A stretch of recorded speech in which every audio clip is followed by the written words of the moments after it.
Hello everyone! For today's recipe, magluluto pala ako ng ground pork omelette. So, una natin gagawin, syempre igisa natin ang bawang at sibuyas. And then, isunod na natin ang ating hiniwa na dried mushroom.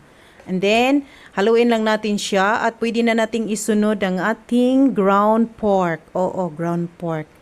Yan. And then, maglagay na tayo ng kaunting soy sauce.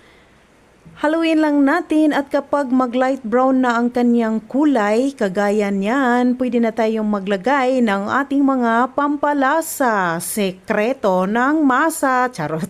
Maglagay tayo ng kaunting mushroom seasoning at saka ang ating asin. Haluin lang natin.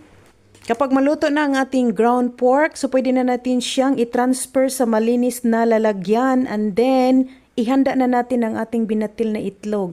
Mainit na ang ating mantika. Kailangan mahina lang talaga yung apoy, yung parang nagluluto ka lang ng pancake, ganun. So, ano na natin siya kapag medyo tuyo na yung ating itlog. Maglagay na tayo ng kaunting ground pork. Oy, ang mga dirty-minded dyan ha. Maglagay na tayo ng ating ground pork and then i-cover na natin. Ganyan. Katapos natin siyang ma-cover ng maayos, pwede na natin siyang baliktarin. At kapag maluto na siya, pwede na natin siyang hanguin. So, same step lang din ang ginawa natin kanina. Ganun lang din yung gagawin mo. At kayo na ang magpasya kung gaano karaming ground pork ang ilagay nyo. Ang importante, ma-cover lang siya, no?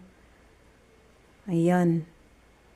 So, i-flip natin at pwede na siyang i-serve. So, ano pang hinihintay? Tara, hab-hab na this. Follow for more recipes. Salamat sa pagtanaw, mga una.